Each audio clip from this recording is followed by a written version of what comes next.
The first batch of our seedlings spent the last 5 weeks in a grow tent, but it is time for them to get kicked outside into the real world. Well, more like it is time to slowly acclimate them to being outside, while trying to not shock them too much. It is definitely getting warmer out there, which means that summer is actually on its way, and the overnight temps are high enough that it is worthwhile to actually put the plants outside. While you can put seedlings out early and have them survive, you need some decent daytime heat without cold overnights to see actual growth. When hardening off plants, some folks will take them outside for an hour the first day, then 2 hours the next day, and so on. What we prefer to do is bring them out in these black bins and just place them in the shade in the mornings, then bring them in that evening. The high sides on the bins help to protect the seedlings from gusts of wind and anything getting blown into them. They also make it very, very easy to bring them in and out of the house, and also work as drip trays when you water the seedlings.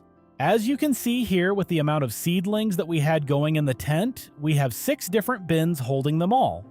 They do take over the kitchen table and the couch when they are inside, but we will only be moving them in and out for about a week before they go into the soil. When putting the seedlings into the ground, we like to wait for a break in the weather when it isn't going to be too hot, and hopefully there is some rain in the forecast. No plant wants to be messed with when it is really hot, so we definitely try to avoid the really hot days.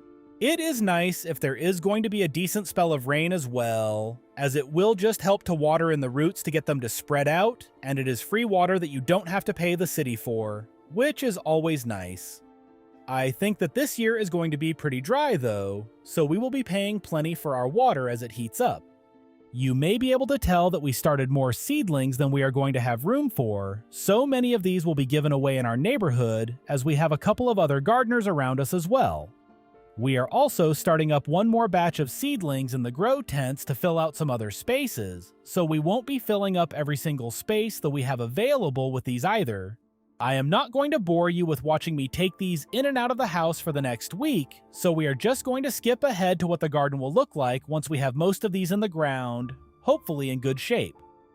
First though, let's talk about the garden space that we have in the backyard. Our backyard is a pretty weird shape that is cut in half by our back porch, and this year we are mostly just going to be growing on the left side.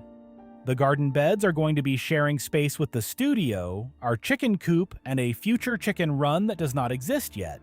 We do have a small patch of grass and clover back here that is both for the dogs and the pollinators. Looking out from the back porch, and you can see our little patch of river rock that sometimes has a picnic table on it, but not currently. On the left side, you can see the patch of grass I mentioned, with a row of sunflowers in the ground next to it. We expanded the planter along the back fence this year to add a bit more soil mass in, as the 3 lilacs that are in there have grown quite a bit over the last few years. On the right side, you can see the old wash sink that we have kept bringing with us, and that once again has some flowers in it. Down here on the left side, we have a few potted plants and an empty tub that is going to become a small fountain as soon as we get some time to put it together. You can see some of our chives behind them over by the sunflowers. In the planter along the back, there are the 3 lilacs that I mentioned, though they have already finished flowering for the year. In front of those, we have several different flowers, and of course, more chives and basil. There are several of the zinnias that just came out of the grow tent, along with some nasturtiums and cilantro. Over here in the old wash sink, we have a few marigolds that were started from seeds right in the soil, and on the right there are a couple of petunias, though I am honestly not sure where those even came from. Over here by the sunflowers and chives is one of my favorites, a wisteria that we are always surprised when it overwinters for another year, and while this isn't the ideal location for it, it has been growing for close to a decade now. Over in the grassy clover area, there is an elderberry tree that is growing back. We were planning on removing it this year, so early in the spring I chopped it all the way to the ground. Plans changed, however, and we ended up deciding to keep it, so it has been coming back with a vengeance and something like 10 different trunks. I am messing around a bit and have woven them together into clumps just to see what they will do. Once it gets a bit taller, I will probably weave all of them together, which if nothing else will be interesting to watch. Standing in the grass and looking around, this gives us a pretty good view of most of the garden beds. Right in front of us is the new in-ground bed with a bit of a dead hedge starting around it. We have 2 raised beds off to the right behind it, and to the left of those is our carrot bed.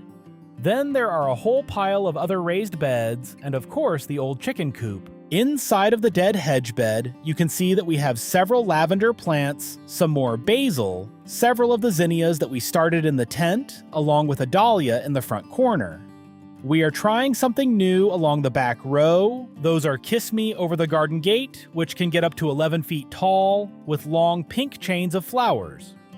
We are pretty excited to see how those do, as we have never grown them before. Next up are the 2 beds between the dead hedge and the studio, and these are mostly here for tomatoes. In the wide bed, we have a tomato at each side, with a strawberry plant from our neighbor in the middle, along with some more nasturtium on the right edge. The smaller bed has a tomato right in the middle, with another basil off to the side.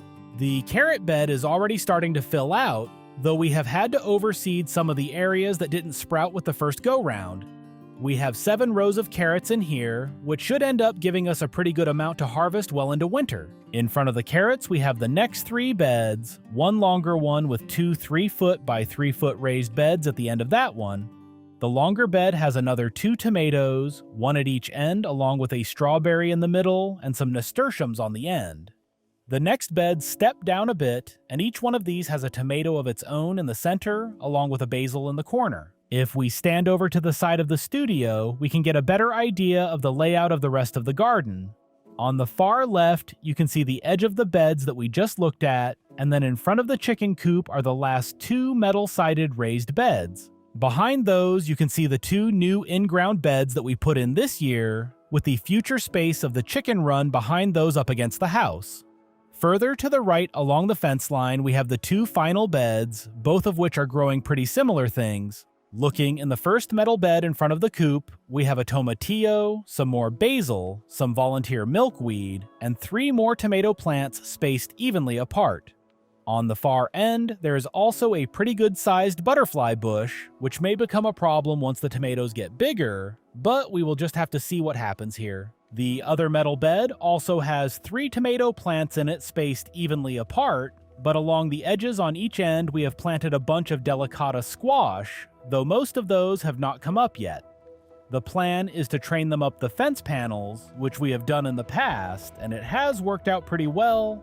Looking at the beds along the fence line, you can see that in the front we have a row of peas that will grow up along the fence panels. Along the back we have a bunch of beans that will grow up that side, and then in the middle there are a bunch of zucchini in one bed and yellow squash in the other. Moving into the other in-ground beds that are closer to the chicken coop, you can see 5 more tomatoes in this longer bed, with a zinnia and a basil at the very end of the row. We do not have a lot of space in the garden, so we try to maximize what we consider to be high-value vegetables. For us, those are tomatoes and carrots, as both of them are so much better than the ones that you can pick up in the store. Hence the reason that we have so many tomatoes in the garden this year and the full bed of carrots. We almost did a second bed of carrots, but in the end, more tomatoes won out.